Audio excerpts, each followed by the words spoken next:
Alright, hello everyone. Welcome back to Dan's Astrology. Today is Thursday, the 1st of May, 2025.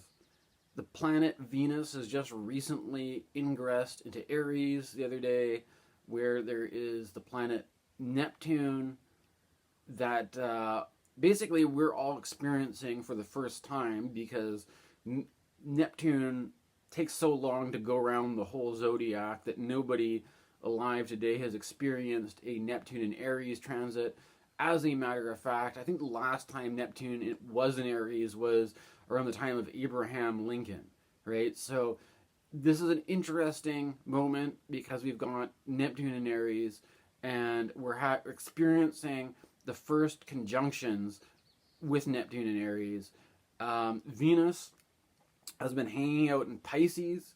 Venus just recently went through a retrograde, and the retrograde had Venus hanging out with Saturn in Pisces a lot. And we are... Saturn's at the end of Pisces right now, and Saturn's very shortly going to be making a ingress into Aries.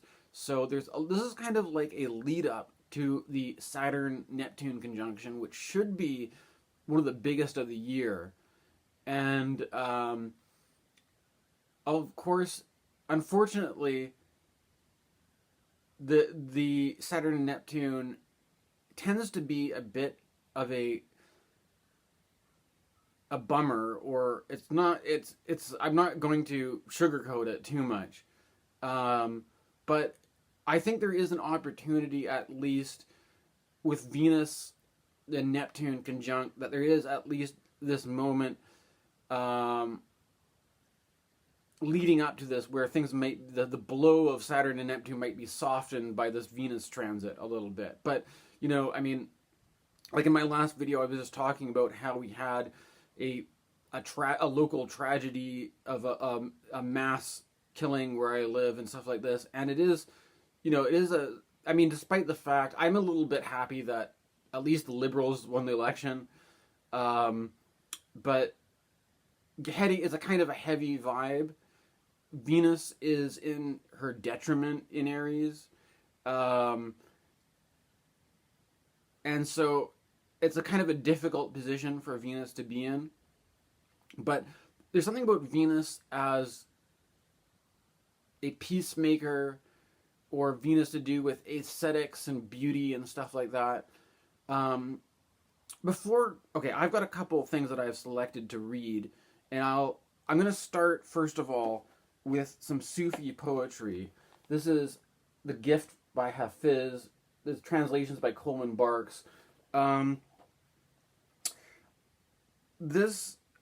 was looking for a certain poem that I had in mind, and then I just flipped it open to this one, which I thought was perhaps, in light of all the things going on in the world, I thought maybe this one was appropriate. And I find that this Hafiz's poetry is great for this, of just like, you go looking for something, and then you just flip it open and find something else instead. But, so I'm going to read, first of all, this one I randomly found, and the one I had in mind. The one that I randomly found here is called The Sad Game, and it goes like this. Blame keeps the sad game going. It keeps stealing all your wealth and giving it to an imbecile with no financial skills. Dear one, wise up. And I thought that, for a number of reasons, based on what's happening in current events, I think it's perhaps appropriate, right? In that, you know, with blame, it's usually this act of, instead of taking responsibility for something, you're scapegoating somebody, offloading the blame onto somebody else. But by doing that, like, there's some kind of, by taking responsibility, there's a certain wealth, you could call it wealth, a certain, you know, of taking responsibility for things rather than offloading it onto some poor scapegoat. And it's like you could blame the scapegoat for taking your wealth, but essentially you're giving your own power away by limiting yourself. The only thing you can do is blame other people and scapegoat other people, and essentially you are powerless, because often the scapegoats are people who don't really have much power. They're just the easy target to blame, so you don't have to take responsibility for something, right? And so, given some of the things that are going on and the patterns of how I don't know, with fascism, often one of the major mechanisms of fascism is blaming some other party, rather than in your act of responsibility, your version of responsibility is punishing that other party, being a strong man, rather than taking a real responsibility that wouldn't require offloading blame onto other people to begin with, right? And with that in mind, I think that's a good lead up to the second poem here, which is called The Prettiest Mule. It goes like this. Sometimes a mule does not know what is best for itself.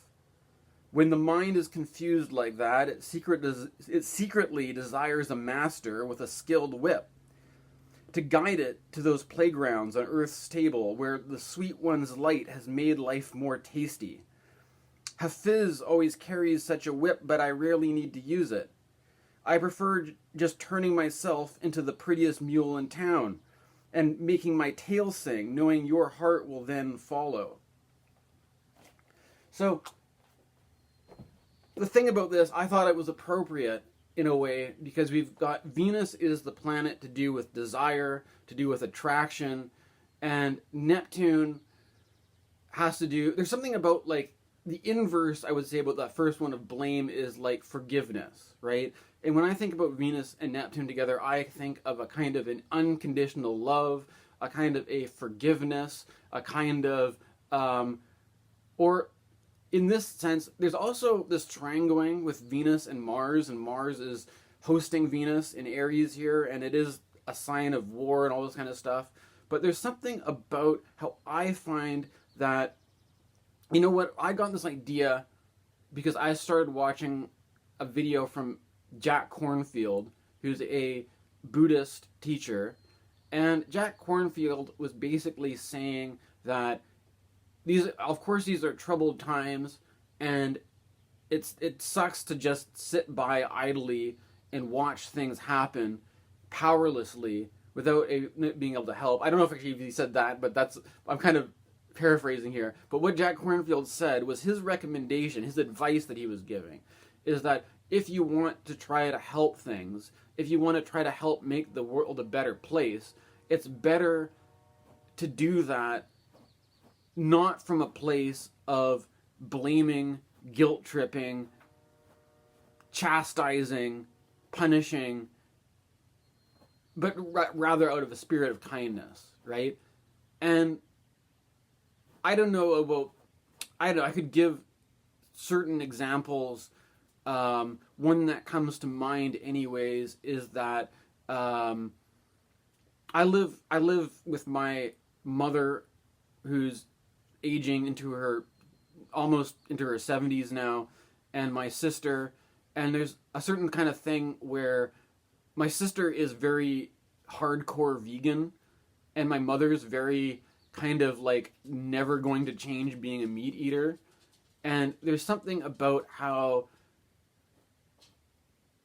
although I imagine my sister might prefer it if my mom made that switch, it's like you're not going to get anywhere by guilt trip. If the other person likes eating meat, you're probably the best way to like make that change isn't to like guilt trip them about it, or isn't to make them feel like you're such an evil person because you eat meat or all this kind of stuff. And then similarly, there's this kind of thing where it's like there's often like in the other direction where there's a certain kind of like, I don't know, maybe it's the manosphere or something like that. There's a certain trend towards like carnivore diets as a kind of reaction to this kind of like progressive vegan kind of attitude. And it's like that whole, you might, I mean, for one thing, it's like whether or not you convert, like I think if you're a meat eater, whether or not you convert other people to being meat eaters doesn't really matter so much, because it doesn't like, if you think being a meat eater makes you superior, then having a bunch of soy boys, vegans around, like, just gives you people to feel like you're better than, right? But there's something about it where, like, you still feel insecure if your choice isn't seen to be like this could go with like Aries being like, there's a sort of like singular Mars thing, and there's some sort of like with Venus and Neptune and Aries, there could be this sort of like everybody has to be exactly like me. You see this archetype in the whole thing about like the Spartans, right? Because there's this idea that in this Sparta, you had a bunch of these dudes who were warriors, and you had this idea that everybody, you weren't going to have a class of civilians and a military class. You're going to have everybody in Spartan society was going to be trained as a warrior. And there's going to be no separation between somebody who worked on the farm or did this or that. They're all going to be highly skilled warriors. And so there's this kind of thing, you see that attitude in this sort of like manosphere thing where like to be a man, you have to be a strong fighter warrior. And anybody who is just, if you're going to be a little pussy who eats rice and beans all day, you're just a waste of space, right? And like, so you, in order to make you into the same warrior as us, we need to inflict all this fear, like you're gonna die, you're not gonna be able to survive, you're just a weakling, you're just a child, you need to grow up and be a man or you're gonna get killed or something, right? And it's like there's this kind of same thing that like you can't let you can't get to this place where you have acceptance and compassion where you just let people be who they are and make their own choices and do what it could go either way. It could be a vegan being all high and mighty from this moral high ground of like, oh, you're a murderer every time you eat meat and guilt tripping a person, or you could be like, you're just, you're a pussy, you're like just a little bitch or something, like, right? Like this kind of thing. But like, well, maybe I'm giving the bad example, but what Jack Kornfield is trying to say is that if you want, regardless of what your vision of making the world a better place is, that you're going to attract more bees with honey than being something like we're gonna just like make everybody do what we want by intimidating them, by threatening them, by abusing them, by making them feel bad about themselves. And it's like this idea that from a kind of a Buddhist perspective, that it's like it's the journey, not the destination, right? That if you get your end goal by abusing people, making them feel afraid, making them feel ashamed, making them hurt, making them, all this kind of stuff, even if you get the outcome you want, you fucked it all up in that process because you've had to inflict so much suffering to get the outcome you want, right? And then instead you could like try to lead by example, not by saying like, oh, I'm so much better than you because I can take so much suffering on myself and I can eschew all the luxuries of life. But you can make there's something about what if you're trying to model some good way of living, you could lead by example by actually making that good way of living look attractive. That somebody would just be like, wow, that just sort of seems like I can vibe with that. That seems like what I want to do. That seems like, it just intuitively seems like the way to make the world a better place without me having to get on a high horse with my whip and go, like running around scaring people or trying to like freak people out or trying to shock people into making a change. That you can try to approach the problem of change in society from a way that at least makes people feel like it's an appealing thing to do, rather than just doing it out of fear that somebody's going to punish you if you don't do it, right?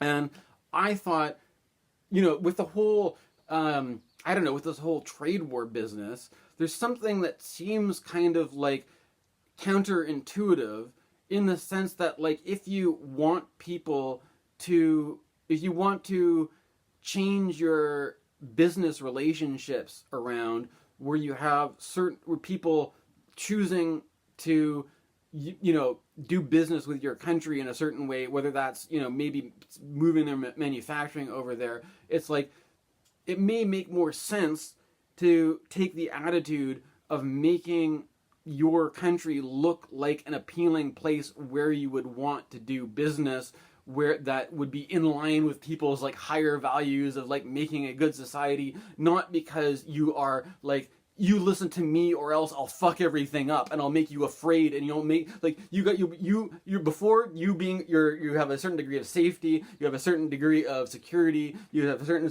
sense of comfort with how things are going on. Well, I'm just going to, like, take that and just break it, and then just continue to break it until you do what I want to do. It's like, there's something about, like, this idea of, like, people will say with terrorism, we don't negotiate with terrorists because we don't want to create a precedent where we're telling you that's the way that you get the outcome you want, right? That we don't want to create a system where whoever is just more likely to make the biggest threats or make, doing disturbing things or whatever, that those people are the ones that we reward and reinforce that that's the way you do things, right?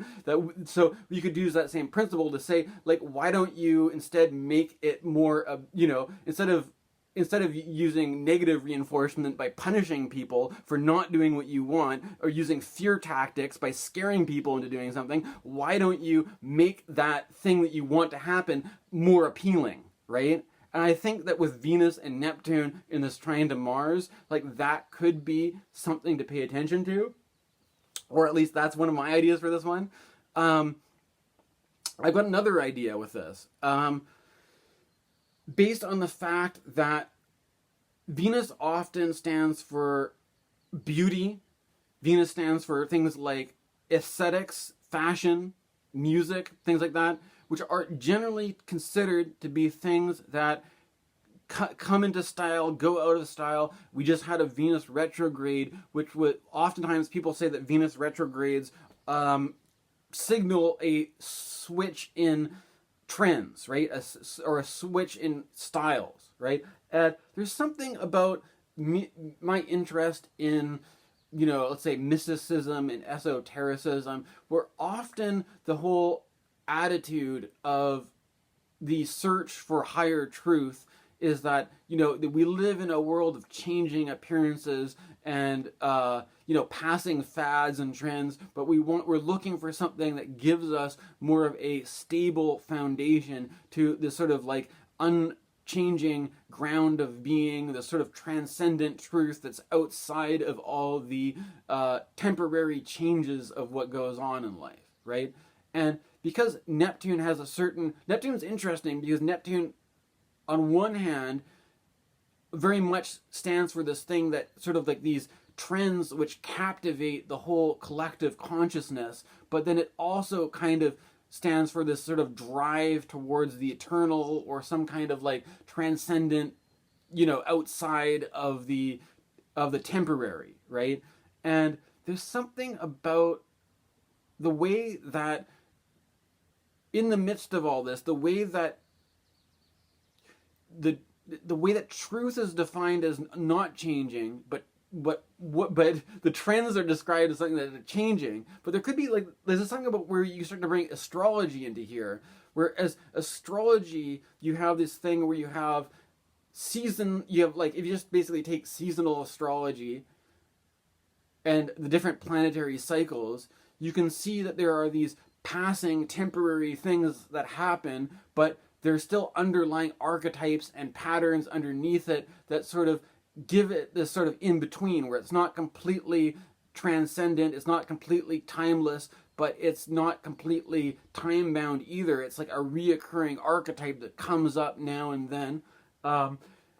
When people describe about how astrology first came to be, oftentimes people tell this story about how maybe the ancient people would see something like the sign of the bull, like Taurus and the spring sign, and associate the constellation with looking like bull horns, and seeing that as a cue towards agricultural stuff, or that they would basically, what they had to do for their worldly stuff was aligned with where the sun was in the sky and the passing of the seasons and all this kind of stuff.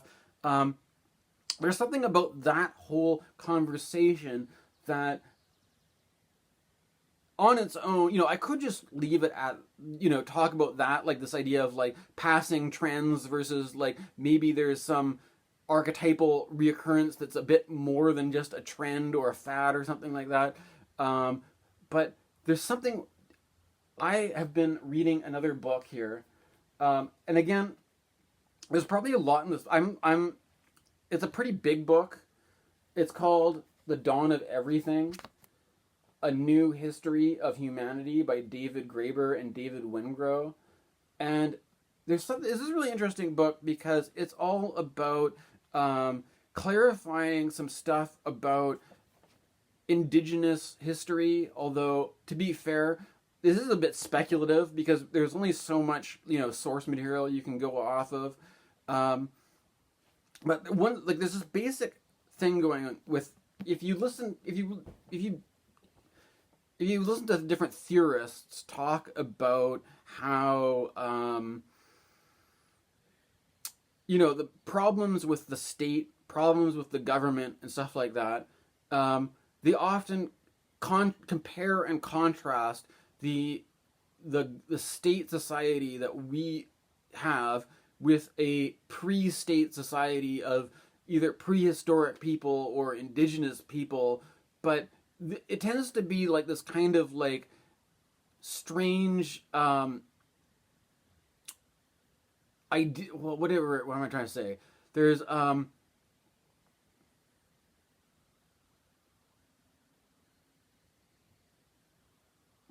there's this argument, or not an argument, but this perspective that people often say when it comes to private property, right? That if you have hunter-gatherers, right? Or if you imagine this whole kind of ideal of the Paleolithic man who, instead of pre-agricultural society, doesn't store up food for the winter or something like that.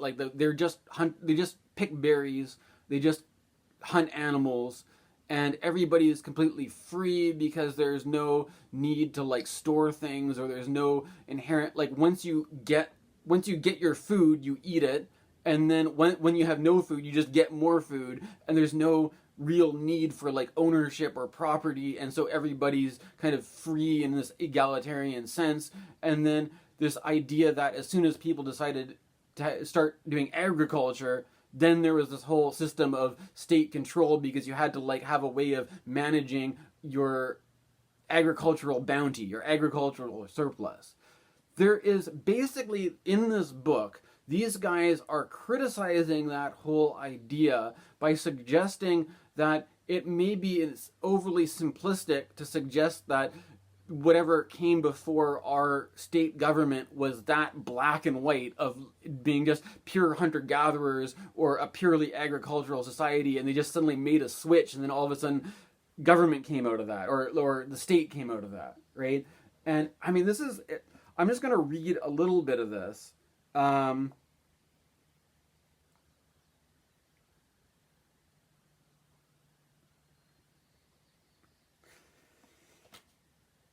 And I'm just going to pick this up and read a bit of it. Maybe you can see what I'm getting at here.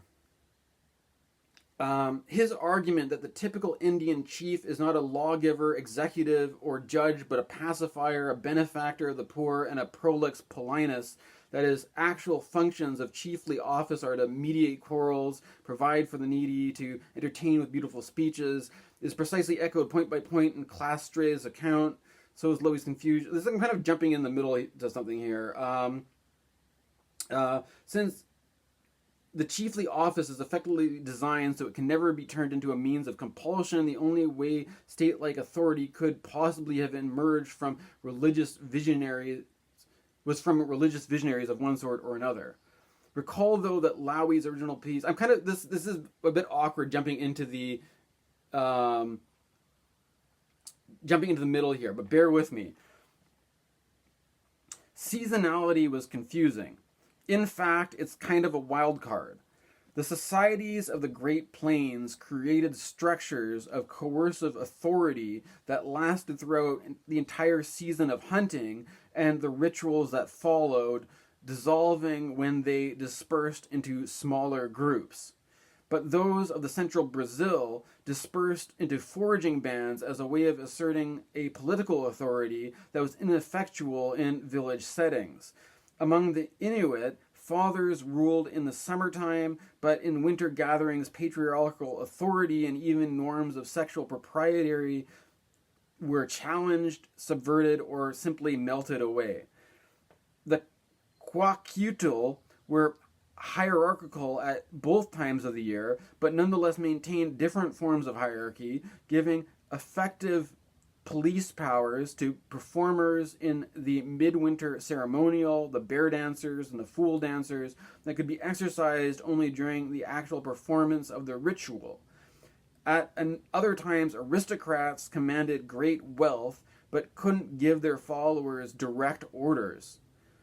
Many Central African forager societies are egalitarian all year round, but appear to alternate monthly between a ritual order dominated by men and another dominated by women. In other words, there is no single pattern. The only consistent phenomenon is the very fact of alteration and the consequent awareness of different social possibilities.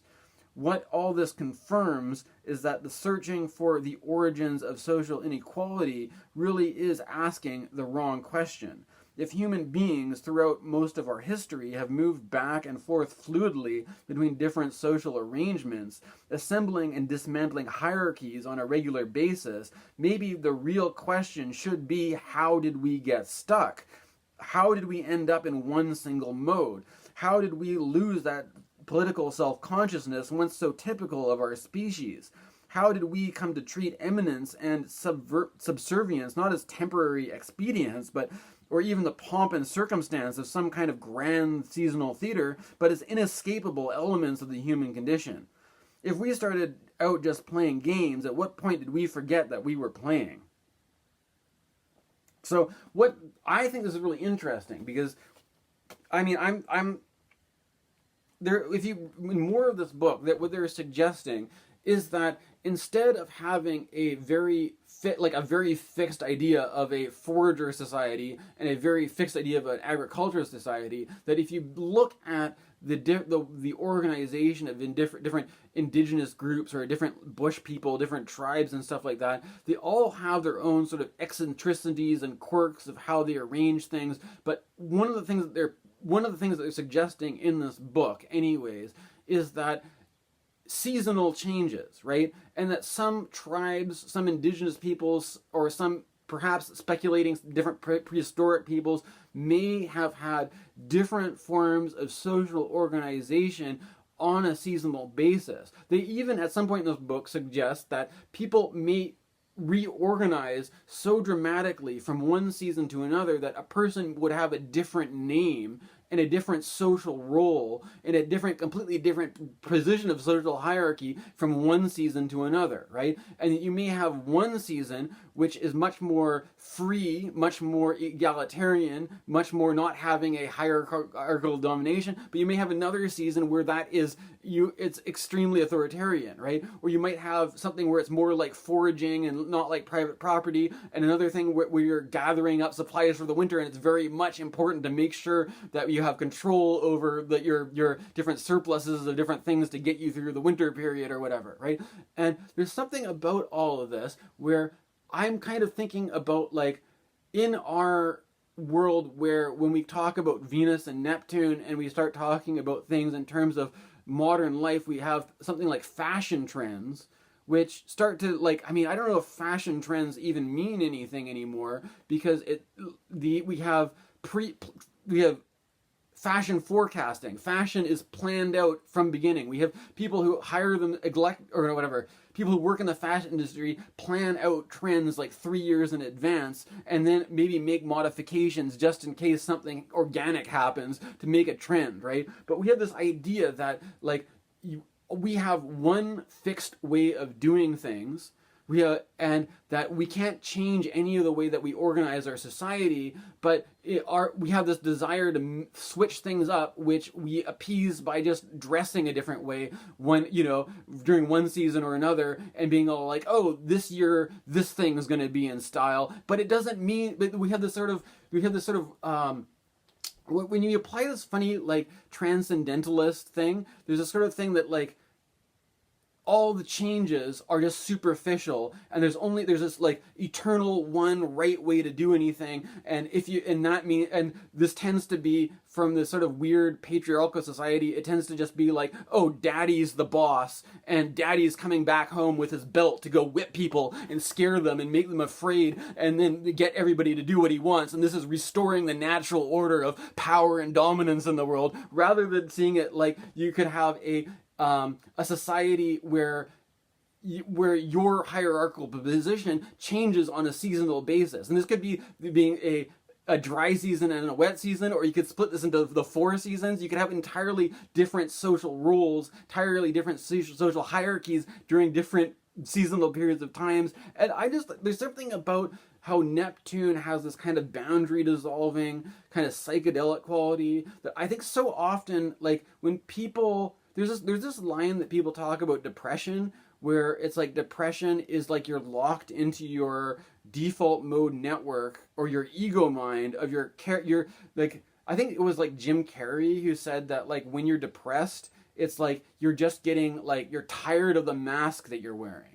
You're just sick of the person. Like you don't hate yourself, but you are just sick and tired of this limited role of this person that you have to play in society. That is just like, and then we take it to be like so fixed, so serious. You are this one person, and you have to be authentic. You have to be this. You have to be that fixed one person, and that if you try to, like, you will give you a little bit of allowance that it, like, you will have different seasonal changes where you're allowed to go to the mall and you're allowed to be like, oh, I'm gonna dress up like this, or I'm gonna dress up like that. But essentially, you are just kind of fooling yourself because you can't get away from this one person that you are. That you're always going to be this one person in society, and that any attempt to change yourself or redefine yourself is just a kind of a hubris or a kind of delusion or something like that. And that you are just stuck, like you are this person, and there's no escaping that.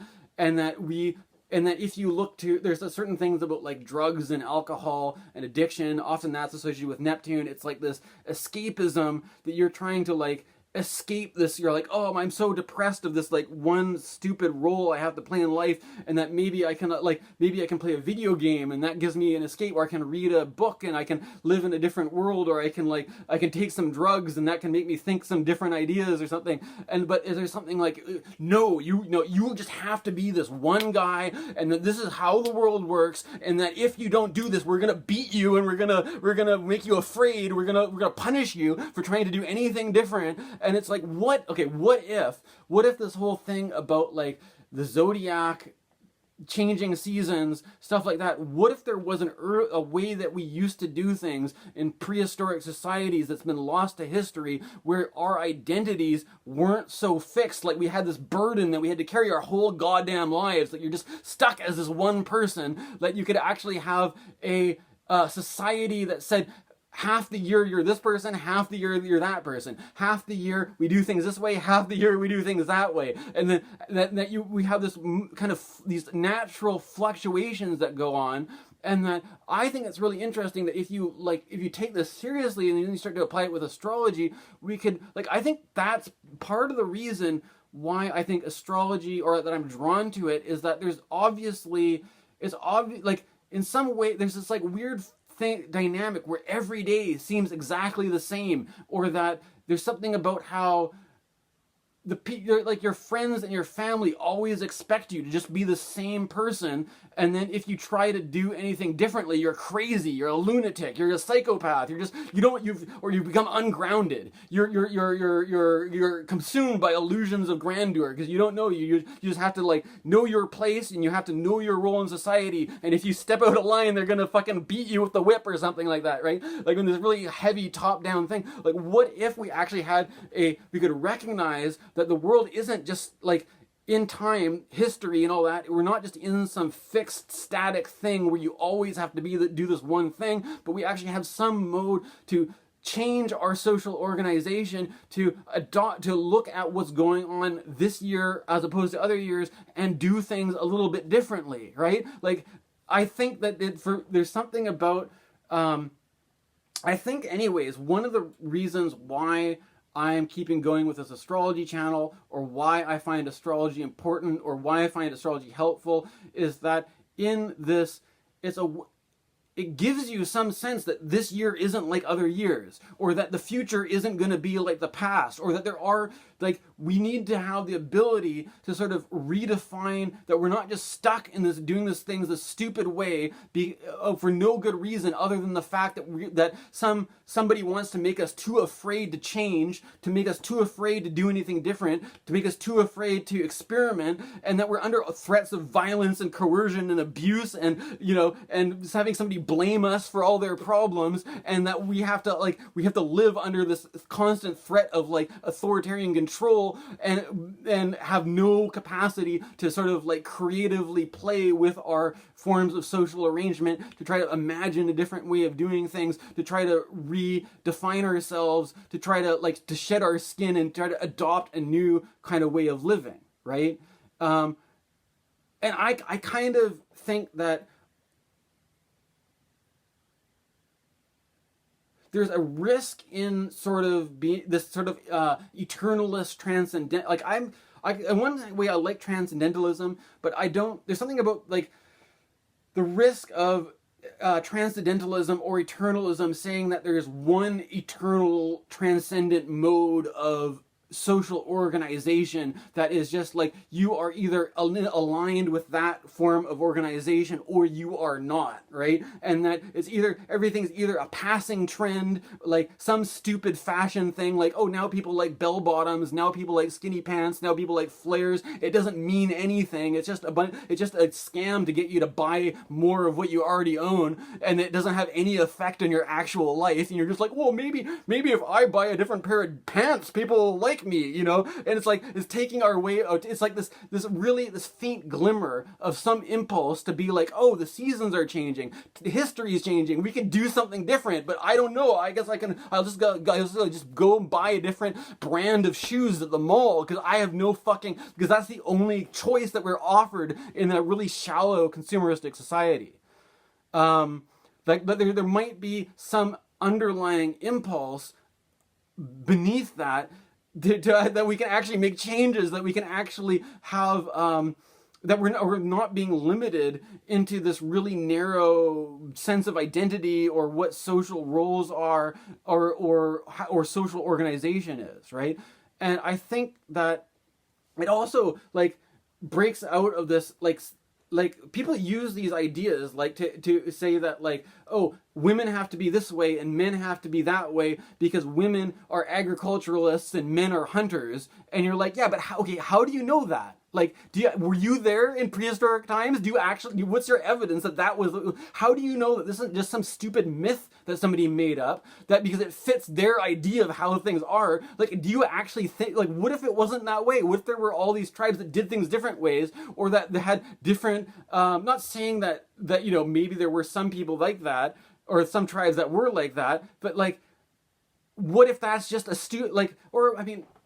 there's this idea of the meaning of the word myth can mean different things, right? Myth can be, on one hand, something that's not true, or an oversimplification of something that may be partially true, or a myth could be a story we tell ourselves that doesn't have it may not be grounded in reality. It creates the reality that we live. So it could be that, maybe that it's all completely bullshit. It was never that women were the agriculturists and men were the hunters. Maybe that's just something that we tell ourselves so we can create the society where men get to be like, I'm the tough guy with a gun and I get to yell and beat my fucking chest and I get, and I get to be, that this is how we organize our society, that we have to live, we're going to organize everything under the threat of some big guy who's testosterone, who's trying to intimidate you, and that's all the way it's always been. And if you question that eternal truth, you're like just some little bitch who just needs to buy some pair of flared jeans at the shopping mall, because that's like, you don't respect this like grandiose like paternalistic demiurge who's trying to control your life through fear of punishment and abuse, and your desire to imagine a different society is belittled and put down, because to be an artist basically means like, oh, so you're gonna just decorate stuff, right? You're just gonna like draw little flowers on things like a little faggot, right? Like that's basically what it feels like. We have men who basically the real creative power in life is men pointing guns at each other and threatening each other and making everybody feel like they're gonna fucking die at any minute. And to be creative means that you're just like a little girl who just like it's little fashion trends, right? Like it's like this is like maybe that is just a fucking myth because it serves the people who want to build society that way, right? And that maybe that there is a like Hafiz says that we can create a better society by, instead of threatening people, instead of instilling fear and abuse in people, that we can sort of model a better way to live and try to make you want to do something because it actually seems appealing, not because you're under some fear of threat that you there's no way to do anything otherwise, or else the authorities are going to crack down on you, right? So I don't know. There's some food for thought. Anyways, I think I got my idea out there. Thanks for watching. Please like and subscribe. Tell your friends, and stay tuned for more.